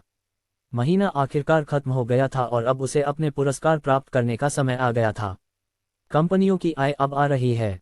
जैसे ही सिस्टम का प्रॉम्प्ट उसके सामने आया, विवान ने गहरी सांस ली और तय किया कि वह देखेगा कि सिस्टम प्रॉम्प्ट उसके सामने कैसे प्रकट होंगे। वह इस बार मिलने वाले पुरस्कारों के प्रकारों को लेकर काफी उत्साहित था। उसने इस बार कुछ व्यवसाय शुरू किए थे जो पहले आय पुरस्कार के लिए होने वाले थे, और यही उसे और भी अधिक उत्साहित कर रहा था। हालांकि वह जानता था कि जो आय वह प्राप्त करने वाला था वह 100 गुना बढ़ाई जाएगी, लेकिन इसका यह मतलब नहीं था कि उसे पैसे में ज्यादा रुचि थी, क्योंकि उसके खाते में पहले से ही 200 अरब रुपये से अधिक थे। आपको गुड विजन सिक्योरिटी लिमिटेड से 70.5 मिलियन रुपये की आय हुई है। गुणक लागू किया गया, आप 7.5 अरब रुपये प्राप्त करते हैं। आपको ब्राइटवे मेडिकल रिसर्च सेंटर और होप अस्पताल से 105.5 मिलियन रुपये की आय हुई है। गुणक लागू किया गया, आप 10.5 अरब रुपये प्राप्त करते हैं। आपको सेरेनिटी आवासीय क्षेत्र से 306 मिलियन रुपये की आय हुई है। गुणक लागू किया गया, आप 30.6 अरब रुपये प्राप्त करते हैं। आपको ईडन आवासीय भवन से 252,500 रुपये की आय हुई है। गुणक लागू किया गया, आप 25.25 मिलियन रुपये प्राप्त करते हैं। आपको कॉलमंड और द रोज एंटरटेनमेंट कंपनियों से 217.03 मिलियन रुपये की आय हुई है। गुणक लागू किया गया, आप 21.703 अरब रुपये प्राप्त करते हैं। पहली आय, पुरस्कार के रूप में आपको पेशेवर स्क्रिप्ट लेखन और गीत लेखन कौशल मिलते हैं। कोई मिशन पूरा करने की आवश्यकता नहीं है ताकि मेजबान कौशल को स्थायी रूप से प्राप्त कर सके। आपको ग्लेज होटल से 50.8 मिलियन रुपये की आय हुई है। गुणक लागू किया गया, आप 5.08 अरब रुपये प्राप्त करते हैं। पहली आय, पुरस्कार के रूप में आपको पेशेवर शेफ कौशल मिलते हैं। कोई मिशन पूरा करने की आवश्यकता नहीं है ताकि मेजबान कौशल को स्थायी रूप से प्राप्त कर सके। ये केवल इस बिंदु पर था कि सिस्टम प्रॉम्प्ट्स की बौछार रुक गई। विवान की आंखें सामने की जगह पर स्थिरता से टिकी थीं। सिस्टम, ईडन आवासीय भवन का पहला आय पुरस्कार कहाँ है? विवान ने पूछा। ईडन आवासीय भवन सेरेनिटी आवासीय क्षेत्र का पहला आय पुरस्कार था। नतीजतन, इसके लिए कोई पहला आय पुरस्कार नहीं है। कम से कम, उसकी आंखों में निराशा का एक बड़ा संकेत था। उसने जो प्राप्त किया उससे कहीं अधिक की उम्मीद की थी। हालांकि उसने उम्मीद की थी कि सिस्टम उसे पहला आय पुरस्कार नहीं देगा, फिर भी वह आशान्वित था। हालांकि यह सच था कि उसने बहुत सारा पैसा प्राप्त किया, लेकिन वह जो उम्मीद कर रहा था वह यह था कि उसे और अधिक संपत्तियां या व्यवसाय मिलेंगे जिन्हें वह प्रबंधित कर सके। लेकिन अंत में, उसे 3 अलग अलग कौशल मिले। हालांकि यह सच था कि उसे कौशल स्थायी रूप से प्राप्त करने के लिए किसी मिशन को पूरा करने की आवश्यकता नहीं थी, लेकिन उसे उन्हें प्राप्त करने का अनुभव बिल्कुल भी अच्छा नहीं लगा। इसका कारण यह था कि सभी कौशल जो उसने प्राप्त किए थे, वे वर्तमान समय में उसकी आवश्यकता नहीं थे। स्क्रिप्ट लेखन, गीत लेखन, पेशेवर शेफ कौशल, वह मनोरंजन क्षेत्र में बिल्कुल भी नहीं जाना चाहता था। वह गायक नहीं बनना चाहता था और न ही वह अभिनेता बनना चाहता था। हालांकि ये दोनों कौशल उन मनोरंजन कंपनियों को बढ़ावा देने के लिए उपयोग किए जा सकते थे जो वर्तमान में उसके अधीन थीं। ये कुछ ऐसा था जिसे दीर्घकालिक निवेश माना जाएगा। जहां तक शेफ कौशल का सवाल था, वह पहले से ही खाना बनाना जानता था। हालांकि वह खाना बनाने में इतना कुशल नहीं था, लेकिन कम से कम यह एक स्तर पर था जिसे वे उसके लिए अच्छा मानते थे। हालांकि उसके पास बहुत सारी शिकायतें थीं, लेकिन वह कुछ नहीं कर सकता था क्योंकि सिस्टम पहले ही अपडेट हो चुका था। अब, चाहे वह कुछ भी करे या कहे, सिस्टम अपने निर्णयों को नहीं बदलेगा। सिस्टम, क्या मैं कम से कम ये जान सकता हूं कि मुझे कौशल क्यों मिले और संपत्तियां क्यों नहीं? हालांकि वह जो पुरस्कार प्राप्त कर चुका था, उसे बदलने वाला नहीं था, लेकिन यह समझने में कोई हर्ज नहीं था कि क्या हो रहा है। मेज़बान को यह जानना चाहिए कि मेज़बान द्वारा प्राप्त पहले आय पुरस्कार उन संपत्तियों से आए हैं जो उसे सिस्टम द्वारा दी गई थीं। और नतीजतन, सिस्टम ये तय कर सकता है कि मेज़बान को किस प्रकार का पुरस्कार प्राप्त होगा। चूंकि पिछले महीने मेज़बान ने संपत्तियां प्राप्त की थीं, तो इस बार सिस्टम ने मेज़बान को कई कौशल देने का निर्णय लिया है जो उपयोग किए जा सकते हैं। मेज़बान को यह ध्यान रखना चाहिए कि सभी कौशल जो उसने प्राप्त किए हैं, वे स्रोत से संबंधित हैं। इसके अलावा, वे इस तरह से कंपनी को बढ़ावा देने के लिए उपयोग किए जा सकते हैं कि मेज़बान उद्योगों पर एकाधिकार करना आसान हो। दूसरे शब्दों में, सिस्टम को उम्मीद है कि मेज़बान अपने सिस्टम के अधिकार को तेजी से अपग्रेड करने की शर्तें पूरी कर सके। चूंकि मेज़बान के पास पहले से ही कई व्यवसाय हैं, तो सिस्टम ने यह सुनिश्चित किया कि मेज़बान के अधीन वर्तमान कंपनियां उच्चतम स्तर पर हों। विवान ने गहरी सांस ली जब उसने एंजल को सुना जो समझा रहा था कि सिस्टम ने क्या किया। कुछ समय सोचने के बाद, उसने पाया कि सिस्टम के स्पष्टीकरण समझ में आ रहे थे। हालांकि वह उन्हें व्यक्तिगत रूप से उपयोग नहीं कर सकता था, लेकिन उसने जो कौशल प्राप्त किए थे, वे इस तरह से उपयोग किए जा सकते थे कि वे उसके अधीन कंपनियों को बढ़ावा दें। क्या मेज़बान उन पुरस्कारों का दावा करना चाहता है जो उसने प्राप्त किए हैं? ये केवल तब था जब विवान ने इस सिस्टम प्रॉम्प्ट को देखा कि उसे याद आया कि उसने उन पुरस्कारों को प्राप्त नहीं किया था जो उसे दिए गए थे। आगे बढ़ो, विवान ने तुरंत स्वीकार किया। वह जानना चाहता था कि वह कौशल क्या है जो उसे प्राप्त होने वाला था। यह अच्छा होगा अगर यह बेहतर संस्करण हो, जैसे कि कंप्यूटर मास्टरी जो उसने प्राप्त की थी। जैसे एक उफान, कई यादों के टुकड़े उसके मन में उभरे। इसके बाद, विवान ने महसूस किया कि वह कुछ अजीब चीज़ों से परिचित होते हुए असहज महसूस कर रहा था। उसका मन तेजी से दौड़ने लगा क्योंकि उसके विचारों की गति बढ़ गई। उसके मन में कई विचार आए, कई व्यंजन भी उसके मन में आए। उसकी मांसपेशियों की याददाश्त को इस तरह से बढ़ाया गया कि उसे ऐसा महसूस हुआ कि वह कुछ ऐसा कर सकता है जो उसने पहले कभी नहीं किया था। इसके अलावा, उसे ऐसा लगा कि उसका मन पहले से कहीं अधिक स्पष्ट हो गया है। ये पहली बार था जब ऐसा हुआ था, सिवाय उस समय के जब उसने पेशेवर मुकाबला कौशल प्राप्त किया था। जब उसने पेशेवर ड्राइविंग कौशल, पेशेवर बास्केटबॉल कौशल या पेशेवर मानव भाषा मास्टरी प्राप्त की थी, तो ये केवल उसकी मांसपेशियों की याददाश्त का सुधार था या टुकड़ों का प्रकट होना था। कौशल प्राप्त करने का केवल एक समय था जब उसने खुद को बदला था, वह था जब उसने पेशेवर मुकाबला कौशल प्राप्त किया था। उस समय न केवल वह मजबूत और तेज हो गया था, बल्कि उसकी मानसिक क्षमता भी बढ़ गई थी। अब ये एक और समय था। एंजल, क्या तुम्हारे पास ये समझाने का कोई तरीका है कि क्या हो रहा है? जैसे ही विवान ने कौशल प्राप्त करना समाप्त किया, जब वह इसके बारे में सुनिश्चित हो गया, तो उसने तुरंत सवाल किया। जितने अधिक कौशल मेजबान प्राप्त करता है या प्राप्त करता है, उतनी ही अधिक मानसिक क्षमता की आवश्यकता होती है। और इस प्रकार, यदि मानसिक क्षमता आवश्यक सीमा से कम है, तो सिस्टम इसे सुधारता है ताकि मेजबान नए कौशल को समायोजित कर सके। विवान ने अंततः समझ लिया कि क्या हो रहा है। हर बार जब उसने सिस्टम से कौशल प्राप्त किया, तो उसने हमेशा अपने मन में कई प्रकार की जानकारी प्राप्त की थी। और चूंकि उनमें से प्रत्येक इतना विस्तृत था, तो ये स्पष्ट था कि उसकी याददाश्त काफी भरी हुई थी। इस बड़े पैमाने पर जानकारी को स्टोर करने के लिए ये सच था कि उसे बड़ी मानसिक क्षमता की आवश्यकता थी। हर इंसान की अपनी सीमा होती है, यहाँ तक कि मस्तिष्क में याद रखने की चीज़ों की संख्या भी सीमित होती है। यदि कोई चीज़ों को मजबूर करने की कोशिश करता है, तो यह एक ऐसा परिदृश्य होगा जहां आप जेड में महारत हासिल करेंगे जबकि अ को भूल जाएंगे। विवान ने गहरी सांस ली। ऐसा लगता है कि उसे अपने सिस्टम के अधिकार को अपग्रेड करने के लिए और अधिक करना होगा। ऐसा करने से शायद उसे सिस्टम से अधिक लाभ मिल सकेगा। हालांकि सिस्टम के पास उसके अधिकार को दूसरे स्तर पर अपग्रेड करने के बाद उसके लिए क्या है, ये वर्तमान में ज्ञात नहीं था, लेकिन वह निश्चित था कि यह अब जो वह प्राप्त कर रहा था, उससे बेहतर होगा। और यदि जो वह वर्तमान में प्राप्त कर रहा था, वह पहले से ही उसे कई लोगों के शीर्ष पर खड़ा करने के लिए पर्याप्त था, तो यह एक आश्चर्य होगा कि जब उसका अधिकार दूसरे स्तर पर होगा, तो उसे क्या प्राप्त होगा। ठीक है, मुझे लगता है कि अब मुझे ये देखना चाहिए कि इस बार मुझे कितनी राशि मिली है। मेरे पास बहुत सारा पैसा है, लेकिन मैंने अभी तक इसे पूरी तरह से खर्च करना शुरू नहीं किया है। विवान ने अपने दिल में बुदबुदाया जब उसने अपना फोन निकाला, बैलेंस चेक करने के लिए तैयार। इसमें कोई संदेह नहीं था कि उसके खाते में पहले से ही 200 अरब रुपये से अधिक थे। अब जो बचा था वह ये देखना था कि उसके पास सही बैलेंस कितना है। फ्लायर्स बैंक की बचत खाता बैलेंस 356,389,170,138 रुपीस है। विवान ने गहरी सांस ली जब उसने अपने फोन की स्क्रीन पर दिख रहे बैलेंस को देखा। उसके पास एक अच्छी खासी रकम थी जिसका वह कई व्यवसाय शुरू करने के लिए उपयोग कर सकता था। हालांकि इस बार वह सिस्टम से कुछ अच्छा नहीं निकाल सका, इसका मतलब यह नहीं था कि वह अगले महीने इसे जाने देगा। सिस्टम का पूरा फायदा उठाने के अलावा वह ये सुनिश्चित करना चाहता था कि वह उस कार्य को पूरा करे जो सिस्टम ने कहा था, ताकि वह सिस्टम में अपनी अधिकारिता का स्तर बढ़ा सके। इसके अलावा उसने अपना लैपटॉप निकाला और अपनी गोद में रखकर फिर से टाइप करने लगा। वह चाहता था कि वह नाथन से जल्द निपट ले। एक बात जो उसने जान ली थी वह ये थी कि आथन नाथन का बेटा था। इसलिए जब तक वह नाथन से निपटता है, तब तक वह आथ की क्षमताओं को भी खत्म कर देगा।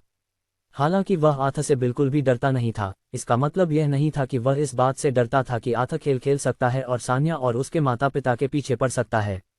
ये वह चीज़ थी जिसे वह नहीं देखना चाहता था, क्योंकि उसके पास यह सुनिश्चित करने का कोई तरीका नहीं था कि वह हमेशा दिन बचाने के लिए वहां होगा।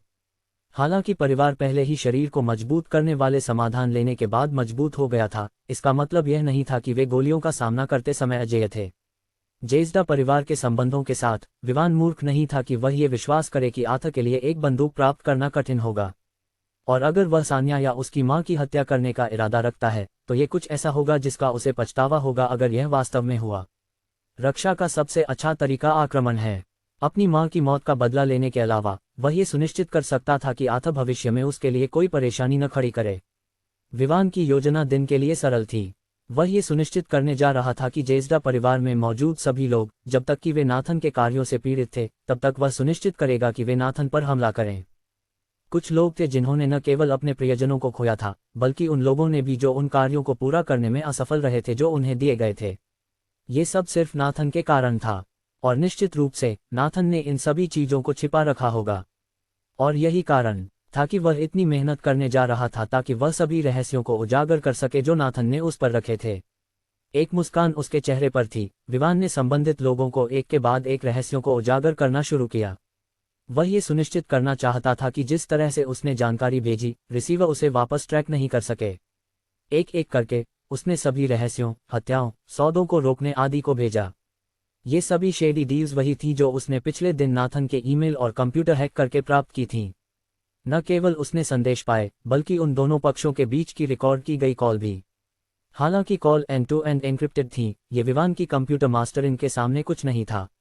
लगभग 30 मिनट बाद विवान खत्म हो गया। अब समय था कि वह कुछ और करे। लैपटॉप को एक तरफ रखते हुए उसने सीढ़ियों की ओर देखा जहां उसने देखा कि सान्या नीचे आ रही है। वह अपने प्रशिक्षण के ट्रैकसूट में शानदार लग रही थी। उसके द्वारा पहने गए लाल ट्रैकसूट ने स्पष्ट रूप से उसकी आकर्षक आकृति को उजागर किया। वह निश्चित रूप से बहुत से पुरुषों को लुभा देगी, लेकिन निश्चित रूप से विवान उनमें से नहीं था। वह देखने के लिए स्वतंत्र था और उसे कोई रिप्रिमांड नहीं किया जाएगा। तुम क्या देख रहे हो? यह वह गलत था, क्योंकि सान्या ने अपने चेहरे पर एक भरी कुटी के साथ पूछा। विवान जानता था कि वह बस मजाक कर रही थी। मैं अपनी प्रेमिका को देख रहा हूं, विवान ने कहा जैसे वह अपने पैरों पर खड़ा हुआ। हंफ, सान्या ने हंफ करते हुए अपनी उतराई जारी रखी। आज वे प्रशिक्षण जारी रखने जा रहे थे। शाम हो चुकी थी और सान्या पहले ही काम से वापस आ चुकी थी। दोनों ने फिर विला से बाहर निकलकर विला के पिछवाड़े में चले गए। वहां पर्याप्त जगह थी जहां विवान सान्या को जो कुछ भी करना था उसे प्रशिक्षित कर सकता था। ये कुछ ऐसा था जो वे कुछ समय से कर रहे थे और यह तब तक जारी रहेगा जब तक सान्या उस स्तर पर नहीं पहुंच जाती जिसे विवान ठीक समझता था।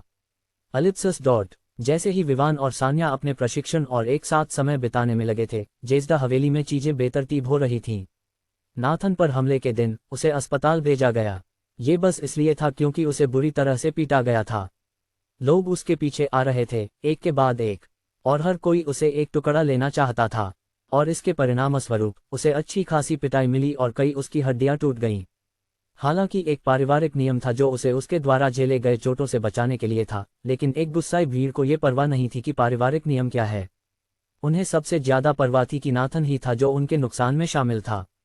वे दिन रात अपने नुकसान के बारे में रोते रहते थे, और उन्होंने कभी नहीं जाना कि वह कौन था जिसने उन्हें नुकसान पहुंचाया। जब तक उसे बचाया गया, वह अच्छी स्थिति में नहीं था। वह बस इतना भाग्यशाली था कि उन लोगों में से कोई भी जो उस पर हमला करने आया था, उसने उसे पीटने के दौरान कोई हथियार का उपयोग नहीं किया। वर्तमान में नाथन अस्पताल में था। उसे परिवार के कई सदस्यों द्वारा सुरक्षा दी गई थी जो तटस्थ माने जा सकते थे क्योंकि वे नाथन के साथ किसी झगड़े में नहीं थे और न ही वे उसके सहयोगी थे। उन्हें ये सुनिश्चित करने के लिए नियुक्त किया गया था कि न केवल नाथन इलाज के दौरान भाग न जाए, बल्कि यह भी सुनिश्चित करे कि उन लोगों में से कोई भी जो नाथन के कार्यों के कारण पीड़ित हुए थे, नाथन से निपटने का मौका न पाए। हालांकि इस समय नाथन को उन लोगों की परवाह नहीं थी जिन्होंने उस पर हमला किया था। उस समय उसके मन में जो चल रहा था वह ये था कि उसके सभी रहस्य कैसे उजागर हुए। हालांकि उसने सोचा कि रहस्यों का उजागर होना कोई बड़ी बात नहीं है, ये देखते हुए कि एक व्यक्ति था जो उसके फ़ोन और अन्य इलेक्ट्रॉनिक्स में हैक कर सकता था जो किसी तरह उसके ईमेल से जुड़े थे, तो ये जानकारी के उजागर होने के लिए कुछ नहीं था। यहाँ मुख्य समस्या ये थी कि उसने वास्तव में कुछ लोगों द्वारा पिटाई झेली थी, और उनमें से प्रत्येक उसके पास आया क्योंकि उन्होंने पाया कि वह ही था जो उनके द्वारा झेले गए नुकसान में शामिल था। जो बात और भी अविश्वसनीय थी वह ये थी कि हर एक व्यक्ति केवल उस ज्ञान के साथ आया था जो उन्होंने उसके कारण खोया था। इसका मतलब था कि दूसरी पार्टी ने उनके बारे में जान लिया था, सभी जानकारी को छांट लिया था और फिर उसे संबंधित रिसीवर्स को भेज दिया था जो कि जानकारी के टुकड़ों से संबंधित थे। हालांकि मैं ये सुनिश्चित नहीं कर पा रहा हूं कि वह कौन था जिसने मेरे अधिकांश रहस्यों को लीक किया। ये किसी को जानने वाला होना चाहिए जो मेरे और परिवार के अन्य लोगों के बारे में जानता हो, उनके कार्यक्रम और उनके गुस्से के बारे में भी। नाथन ने अपने दिल में बुदबुदाया जब उसने उस कमरे की छत की ओर देखा जिसमें वह था। उसे यहाँ लाए हुए 1 सप्ताह हो चुका था।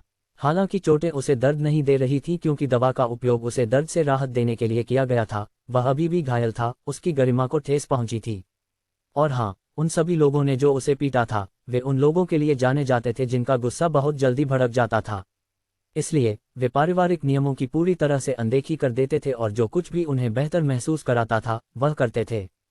एकमात्र व्यक्ति जिसे मैं इस सब के पीछे सोच सकता हूं वह है जोनाथन। वह एकमात्र व्यक्ति है जो जानता है कि जब पिता या अन्य चाचा जानेंगे कि वह आथा पर हमला करने वाला था तो वह मुसीबत में पड़ जाएगा। हालांकि उसके पास मेरी जानकारी में हैक करने की क्षमता नहीं हो सकती, इसका मतलब यह नहीं है कि वह उन लोगों को नहीं हायर कर सकता जो उन कौशलों के साथ हों। नाथन ने गुस्से और निराशा में अपने दांतों को भींचते हुए कहा। कम से कम उसने इस क्षण में जोनाथन से नफरत करना शुरू कर दिया था। सभी अन्य बार उसने हमेशा सोचा था कि अन्य लोग उसके सफलता के रास्ते में बाधा डालते हैं। इसलिए जब तक एक व्यक्ति उसी स्तर पर या उससे नीचे था, तब तक उसने नहीं सोचा कि वह व्यक्ति उसके दुश्मन बनने के लायक था। लेकिन अब, हालांकि वह इस बात से खुश नहीं था कि वह वास्तव में किसी ऐसे व्यक्ति द्वारा पराजित हुआ था जिसे उसने इतना नीचा समझा था, उसके पास उस व्यक्ति को अपने दुश्मन के रूप में इंगित करने के अलावा कोई चारा नहीं था। ये शापित जुड़वां। पहले उस बेवकूफ़ नीलिमा ने यह सुनिश्चित किया कि हमारी पीढ़ी परिवार के प्रमुख की स्थिति नहीं ले सके। और अब अनिता का बेटा ये सुनिश्चित करने की कोशिश कर रहा है कि मेरा बेटा, जो शक्ति का एकमात्र रास्ता था, एक बड़ा मौका खो दे। इस परिवार के नियम को फेंक दो, उन जुड़वा को फेंक दो। मुझे उन लोगों से नफरत है जिन्होंने कुछ बेवकूफ़ पारिवारिक नियम बनाए हैं। क्या बकवास है। अगर किसी पीढ़ी का एक व्यक्ति घर से भाग जाता है, तो उस शापित पीढ़ी को परिवार को चलाने की अनुमति नहीं दी जानी चाहिए। सब कुछ ठीक उसी तरह हुआ जैसा विवान ने उम्मीद की थी। नाथन ने लंबे समय तक अपनी शक्ति की भूख के कारण जो दुश्मन बनाए थे, वही उसकी गिरावट का कारण बन गए। हालांकि उन्हें नाथन के समान शक्तिशाली नहीं कहा जा सकता था, लेकिन जब वे पारिवारिक नियमों द्वारा समर्थित थे, तो वे स्टील और कंक्रीट से बने खंभों के समान मजबूत थे। जैसे ही नाथन को अस्पताल से रिहा किया गया, उसे परिवार के प्रमुख के विला में ले जाया गया, जो हवेली के उत्तरी भाग में स्थित था। हालांकि उसकी टूटी हुई हड्डियों से वह अभी तक ठीक नहीं हुआ था, लेकिन वह कम से कम व्हीलचेयर का उपयोग करके चलने के लिए पर्याप्त अच्छा था। जब उसे अपने पिता और चाचा के सामने लाया गया, तो नाथन ने इसे अपने बेटे के साथ जोनाथन द्वारा किए गए कार्यों की रिपोर्ट करने का एक अवसर देखा। लेकिन उससे पहले कि वह एक शब्द भी कह पाता, परिवार के प्रमुख, जो उसके चाचा भी थे, ने पहले ही बोलना शुरू कर दिया। नाथन, क्या आपके खिलाफ सभी आरोप सच हैं या झूठ? नाथन का चाचा एक बूढ़ा आदमी था, जिसके बाल पहले ही सफ़ेद हो चुके थे और कुछ लंटें तो पूरी तरह से सफ़ेद थीं। वह हेस्बोन जेज़्डा थे। वह वर्तमान में एक कैजुअल काले पैंट और शर्ट पहने हुए थे। यह उनका सामान्य पहनावा था जब वह कुछ गंभीर व्यावसायिक मुद्दों में शामिल नहीं होते थे। वर्तमान में वह विला के सम्मेलन कक्ष में मास्टर कुर्सी पर बैठे थे। वहां एक लंबा टेबल था, जिस पर लगभग 50 लोग बैठक में उपस्थित थे। उनके दाईं ओर नाथन के पिता, जो परिवार के दूसरे कमांडर भी थे, बेंजामिन जेज़्डा बैठे थे। बाईं ओर एक और बूढ़ा आदमी था जो हेस्बोन के समान ही बूढ़ा था। वह हेस्बोन और बेंजामिन का चचेरा भाई अल्फ्रेडो जेज़्डा था। आधिकारिक तौर पर ये तीनों जेज़्डा परिवार के वर्तमान स्तंभ थे। जब तक इनमें से कोई भी व्यक्ति परिवार के किसी सदस्य से असंतुष्ट था, तब तक उस व्यक्ति का परिवार में जीवन अच्छा नहीं होने वाला था। कमरे में मौजूद अन्य लोग वे थे जिन्होंने नाथन के कार्यों के तहत पीड़ा झेली थी। हालांकि उनमें से कुछ परिवार में उच्च पदों पर थे और इसलिए उन्हें प्रश्न पूछने के लिए आने की अनुमति थी, लेकिन उनमें से केवल 3 ही थे। नाथन उस प्रश्न से चकित रह गया जो उसके सामने रखा गया था। उसने हमेशा सोचा था कि जब वह यहाँ आएगा, तो वह एक अपराधी नहीं होगा, बल्कि एक पीड़ित होगा। आखिरकार उसे इस स्थिति में पीटा गया था कि उसे व्हीलचेयर पर चलने के लिए मजबूर होना पड़ा। इसे कहा जा सकता था कि उसे पीटने वालों ने पारिवारिक नियमों को तोड़ा था। एक पीड़ित के रूप में वह इस मौके का उपयोग करने के लिए तैयार था कि वे उसे प्रश्न पूछने के दौरान जोनाथन को उचित सजा दिलाने के लिए सुनिश्चित करें। उस समय वह जोनाथन के लिए जो चाहता था, वह एक साधारण घर में नज़रबंदी या परिवार के व्यवसाय में शामिल होने से मना करना नहीं था। वह चाहता था कि जोनाथन, जिसे उसने अपना दुश्मन माना, परिवार से बहिष्कृत कर दिया जाए। जब तक परिवार का प्रमुख निर्णय देता, तब तक इसमें कोई संदेह नहीं था कि चाहे अनिता कितनी भी भीख मांगे, वह कभी भी किए गए निर्णयों को बदलने में सक्षम नहीं होगी। इस प्रकार, हालांकि उसका बेटा अभी भी अपंग रहेगा, पारिवारिक नियमों के अनुसार उसने ऐसा कुछ नहीं किया जो उसे परिवार के प्रमुख के पद के लिए प्रतिस्पर्धा से अयोग्य ठहराए। यहाँ क्या हो रहा है? क्या मैं पीड़ित नहीं हूँ? मुझे देखो, क्या मैं इस समय इस घर में व्हीलचेयर पर नहीं हूँ? नाथन ने परिवार के 3 स्तंभों की ओर देखते हुए सवाल किया। नाथन के पिता, या विवान और जॉन एथन के सीधे दादा, बेंजामिन ने नाथन की ओर अपनी आंखें तिरछी कीं। उनके आंखों में गुस्से की एक झलक देखी जा सकती थी जब उन्होंने नाथन को घूरा। आखिरकार उन्होंने कुछ नहीं कहा क्योंकि वह नहीं चाहते थे कि वह बोलने से पहले उन्हें बोलने का अवसर मिले। हालांकि वह और हेस्बोन भाई थे, ये एक पारिवारिक बैठक थी और यहाँ एक पदानुक्रम था। इस प्रकार परिवार के एक स्तंभ के रूप में उन्हें उस पारिवारिक नियम का पालन करते हुए उदाहरण स्थापित करना था जो कहता था कि जब तक परिवार का प्रमुख बोलता है, जब तक किसी व्यक्ति को बोलने की अनुमति नहीं दी जाती, तब तक वह ऐसा नहीं कर सकता। हेस्बोन ने नाथन की ओर देखते हुए अपनी आंखें तिरछी कीं। फिर उन्होंने पूछा, नाथन, जो प्रश्न आपको पूछा गया है, उसका उत्तर दें। आप यहाँ प्रश्न पूछे जा रहे हैं, न कि हम।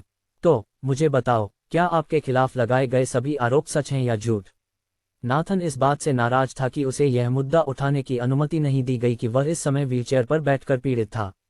बिल्कुल नहीं, मेरे खिलाफ जो कुछ भी आरोप लगाए जा रहे हैं उसके पीछे का सबूत कहाँ है? उन्हें सबूत लाने दो ताकि मैं देख सकूं कि उन्हें मुझ पर उंगली उठाने की इतनी हिम्मत कैसे हुई। ये सब एक धोखा है जिसे वे ये सुनिश्चित करने के लिए उपयोग कर रहे हैं कि वे पहले मुझे हमले के लिए सजा से बच सकें। इसके अलावा क्या ये एक तरीका नहीं है जिसका वे उपयोग कर रहे हैं क्योंकि वे सोचते हैं कि मैं बहुत सफल हूं और वे मुझसे जलते हैं? नाथन की चीख और शब्दों ने उपस्थित सभी लोगों को पहले तो चकित कर दिया। इसके बाद उन सभी ने जो उसके द्वारा अतीत या वर्तमान में गलत किए गए थे उसे भेड़ियों की तरह घूरा। उनकी नज़रें इतनी तीव्र थी कि आथा भी उन्हें महसूस कर सकता था, हालांकि वह उनकी दिशा में नहीं देख रहा था। लेकिन फिर भी उसने उन्हें अनदेखा कर दिया। ठीक है, लेकिन मुझे उम्मीद है कि जो आपने कहा है वह सच है। अगर नहीं तो आपको पहले यहाँ लाए जाने के लिए की गई गलतियों के लिए न्याय किया जाएगा, फिर आपको हमारे सामने झूठ बोलने की गलती के लिए भी आरोपित किया जाएगा। हेस्बोन ने ठंडे स्वर में कहा। अगले क्षण उन्होंने कमरे में एक व्यक्ति की ओर देखा। ये एक ऐसा व्यक्ति था जिसे परिवार में उच्च अधिकार प्राप्त था, जो परिवार के वर्तमान बुजुर्गों के बाद दूसरे स्थान पर था। उन्होंने आगे बढ़कर प्रोजेक्टर चालू किया। फिर कई छवियां चमकने लगी जहां प्रक्षिप्ति की जा रही थी। प्रक्षिप्त छवियां उन छवियों की थी जिनमें नाथन और कई लोग शामिल थे जिन्हें परिवार के साथ अच्छे संबंध नहीं माने जाते थे। जो लोग उन्हें देख रहे थे वे तुरंत बता सकते थे कि दोनों पक्ष लड़ नहीं रहे थे, बल्कि एक सौदा कर रहे थे और एक दूसरे की उपस्थिति में सहज थे। जैसे ही नाथन ने प्रक्षिप्त छवियों को देखा, उसका खून ठंडा हो गया। जैसे ही वे अगली छवि के लिए साइड में खिसके, उसका दिल तेजी से धड़कने लगा। ये वे छवियां थीं जिनकी उसे कभी उम्मीद नहीं थी कि वे पाई जाएंगी। और जो बात और भी अविश्वसनीय थी वह ये थी कि जिन लोगों ने ये छवियां ली थीं वे इतने करीब थे कि उन्होंने उसकी चेहरे की भावनाओं को स्पष्ट रूप से दिखाने वाली तस्वीरें खींची थीं। यहाँ कौन था जो मुझे इस दौरान पीछा कर रहा था? क्या ये पारिवारिक नियमों के अनुसार है? यह मेरे लिए पूरी तरह से अस्वीकार्य है। मुझे बताओ, वह कौन था जिसने मेरी प्राइवेसी के साथ छेड़छाड़ की? नाथन ने गुस्से और निराशा में चिल्लाया। अगर विवान यहाँ होता तो वह बस उस पर हंसता। कौन प्राइवेसी की बात करेगा जब वह जहाँ भी उन लोगों के साथ सौदे कर रहा था वहाँ कई सीसीटीवी कैमरे थे। यही वह तरीका था जिससे विवान ने छवियां प्राप्त कीं। उसने बस हाल की फुटेज से वीडियो लिया, फिर स्क्रीनशॉट्स लिए और उन्हें परिवार के बुजुर्गों को भेज दिया। यही कारण था कि उपस्थित सभी लोग, यहाँ तक कि प्रोजेक्टर को नियंत्रित करने वाला व्यक्ति, बुजुर्गों को छोड़कर जब उन्होंने छवियां देखी तो चकित रह गए। यहाँ तक कि जब नाथन अन्याय के बारे में चिल्ला रहा था तब भी उनमें से किसी ने उसे नहीं सुना, क्योंकि वे बस इस बात से बहुत चकित थे कि नाथन वास्तव में कुछ ऐसा कर रहा था जिसे परिवार में एक टैबू माना जाता था। पारिवारिक नियम कभी भी जेज़्डा परिवार के किसी सदस्य को उन लोगों के साथ सौदे करने की अनुमति नहीं देते थे जिन्हें वे दुश्मन मानते थे। और यही वे लोग थे जिनके साथ नाथन सौदे कर रहा था, जो जेज़्डा परिवार के सबसे बड़े दुश्मन थे। जब तक वे अपने सदमे में और गहरे नहीं डूबे, हेस्बोन ने अपनी गला साफ किया। जैसे ही प्रोजेक्टर को नियंत्रित करने वाला व्यक्ति अपनी होश में आया, उसने आगे बढ़कर दिखाना शुरू किया कि अगला क्या प्रक्षिप्त किया जाना है। एक एक करके सबूतों के टुकड़े प्रस्तुत किए गए जो नाथन के कार्यों की ओर इशारा करते थे, जिन्होंने परिवार के कई लोगों को पीड़ा दी या यहाँ तक कि कुछ को मार डाला। इसके अलावा वहाँ सबूत भी थे जो ये दिखाते थे कि उसने उन हत्यारों के साथ कैसे संवाद किया था जिन्होंने जॉन एथन की हत्या करने का प्रयास किया था। लगभग 1 घंटे के बाद सभी सबूत सभी उपस्थित लोगों की आंखों के सामने प्रस्तुत किए गए। फिर सभी की नजरें नाथन पर गड़ गईं। इस समय नाथन का चेहरा एक कागज की तरह सफेद था। इस बार उसे पता था कि वह एक बड़ी मुसीबत में है। उसके विचारों के अनुसार नाथन को बहुत सारी समस्याओं का सामना करना पड़ा। न केवल परिवार के प्रमुख ने यह तय किया कि उसने परिवार के इतने लोगों को पीड़ा दी है, बल्कि उसने उस क्षण में कई नियम भी तोड़े हैं। इस प्रकार परिवार के प्रमुख ने यह तय किया कि उस क्षण से नाथन को परिवार के व्यवसाय से संबंधित किसी भी चीज में भाग लेने की अनुमति नहीं दी जाएगी। इसके अलावा भविष्य में वह बुजुर्गों की परिषद का सदस्य भी नहीं रहेगा। ये कुछ ऐसा था जिस पर अधिकांश लोग गर्व करते थे जब उन्हें इसका मौका मिलता था। दिन के अंत में परिवार में हर कोई बुजुर्गों की परिषद का सदस्य नहीं बन सकता था। इस प्रकार केवल कुछ ही लोग थे जिन्हें इस पद को प्राप्त करने का मौका मिलता था। बुजुर्गों के पैनल के शीर्ष पर वे लोग थे जो वर्तमान परिवार के प्रमुख के परिवार से आए थे। इसका एक अच्छा उदाहरण बेंजामिन था। चूंकि उसके बड़े भाई ने परिवार के प्रमुख का पद संभाला था, उसे हेस्बोन के साथ संबंध के कारण परिवार में दूसरे कमांडर बनने का मौका मिला। नाथन के आथर और विवान के साथ संबंध के कारण वह एक बहुत अच्छे पद पर पहुंच सकता था जब तक उनमें से कोई भी परिवार के प्रमुख का पद प्राप्त करता। जहां तक अनिता का सवाल है, उसे कभी भी उस परिवार में नहीं गिना गया जो केवल पुरुष संतान को महत्व देता था। इसके अलावा उन्होंने ये भी तय किया कि उसके नाम के तहत सभी संपत्तियों को तुरंत उससे हटा दिया जाएगा। फिर उन्होंने ये सुनिश्चित किया कि वह बाहरी दुनिया से जुड़ने वाली किसी भी चीज तक पहुंच नहीं सके। अलिप्सस डॉट विवान का जीवन इस समय काफी अलग था। उसने सान्या को प्रशिक्षित करना जारी रखा, जिसने उसे ये देखकर कभी निराश नहीं किया कि वह कितनी तेजी से सुधार कर रही थी। उसने उन कई चीजों को समझ लिया था जो उसने उसे सिखाई थी, और निश्चित रूप से उसके प्रशिक्षण को पूरा करने के लिए कुछ गैंगस्टरों को पीड़ित होना पड़ा। इस प्रकार दोनों ने शहर में घूमने की अपनी दिनचर्या जारी रखी, गैंगस्टरों की तलाश में, इससे पहले कि सान्या उन्हें पीट दे। और अगर कोई ऐसा होता जो सान्या को चोट पहुंचाता या उसके साथ ठीक से बात नहीं करता, तो वह सुनिश्चित करता कि सान्या के खत्म होने के बाद उस आदमी को अच्छी तरह से पीटा जाए। यही उसका तरीका था। हालांकि वह उसकी रक्षा करता था, लेकिन यह इस हद तक नहीं था कि वह उसके प्रशिक्षण में बाधा डाले जो उसके असली जीवन से संबंधित था। उन दोनों के कारण अब शहर में गैंगस्टरों की संख्या और भी कम हो गई थी। अनजाने में हर दिन एक समूह गैंगस्टरों को कई टूटी हुई हड्डियों के साथ या बेहोश होकर अस्पताल ले जाया जाता था। यही सान्या का तरीका था। वह उन लोगों के प्रति निर्दयी हो जाती थी जो कुछ ऐसा करने की हिम्मत करते थे जो उसे पसंद नहीं था, और जिन लोगों को उसने पहले उकसाया था उन्हें वह बस एक पिटाई देकर बेहोश छोड़ देती थी।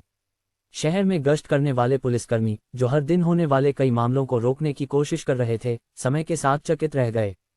पहले 2 हफ्तों के दौरान उन्होंने देखा कि सड़कों पर गैंगस्टरों की संख्या अचानक कम हो गई थी। यह उनके लिए असामान्य था, क्योंकि उन्होंने कई बार कोशिश की थी कि वे सुनिश्चित करें कि सड़कों पर आपराधिक मामलों की संख्या कम हो जाए।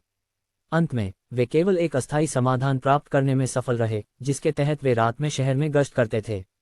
अंत में ये केवल अस्थायी था। गैंगस्टरों ने गश्त को बेकार बना दिया था, क्योंकि उन्होंने कुछ लोगों को निगरानी पर रखा था। जैसे ही उन्हें पता चलता कि पुलिस आ रही है, कई फोन कॉल किए जाते थे।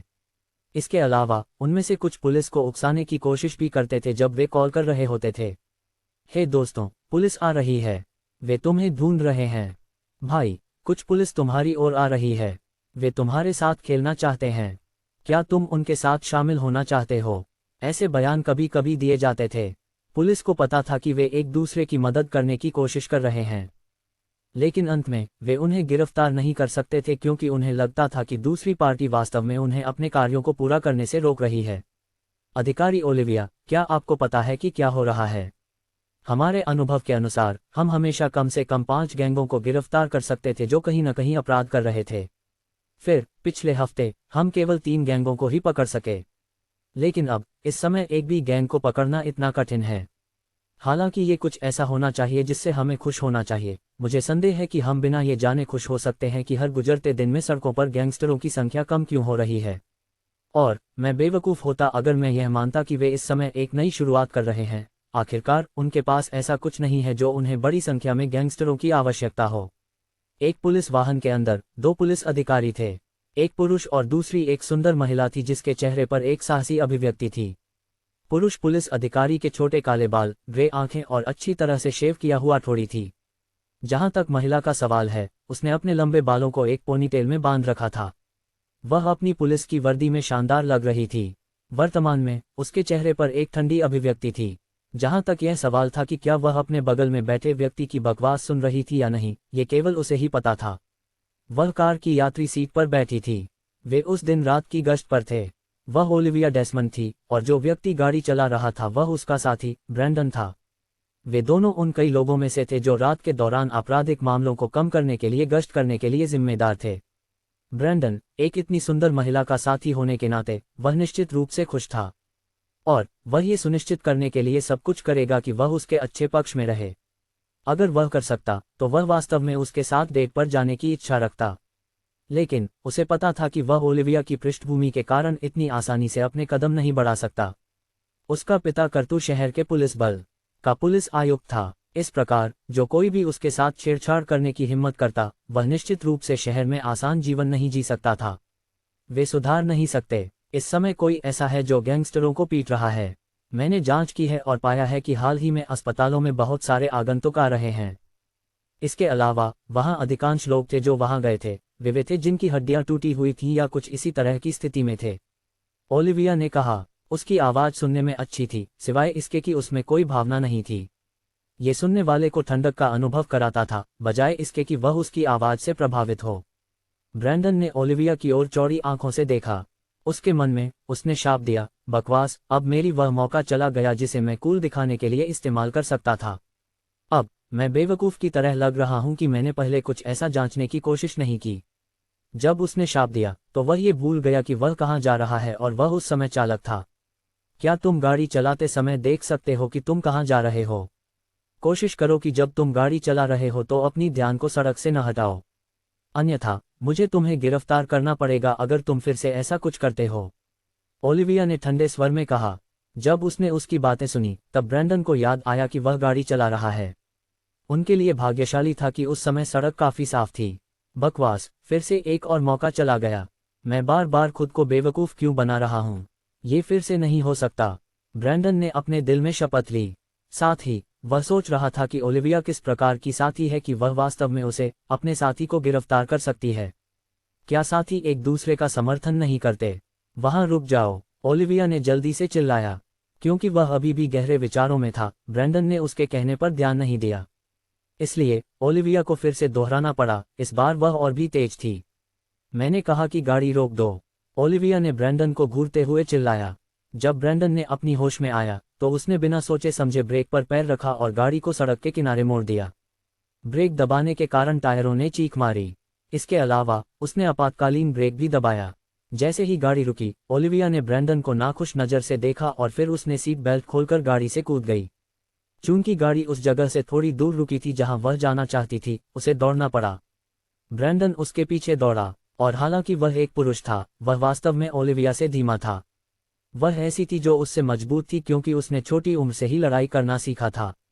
इस परिणामस्वरूप वह वास्तव में अधिकांश पुरुषों से मजबूत थी। हालांकि वह इस बात से खुश नहीं था कि वह उससे कमजोर था, लेकिन उसके पास उसके पीछे दौड़ने के अलावा कोई चारा नहीं था। जब वे एक गली में पहुंचे, ओलिविया अचानक रुकी और उसने अपने सामने देखा। ब्रैंडन यह देखकर पजल था कि वह क्यों रुकी, लेकिन जैसे ही उसने अपने सामने देखा, उसने वास्तव में कुछ ऐसा देखा जिसने उसकी जो को चौड़ा खोल दिया। फ्रेंड्स, आज का एपिसोड यही खत्म होता है। मिलते हैं नेक्स्ट एपिसोड में।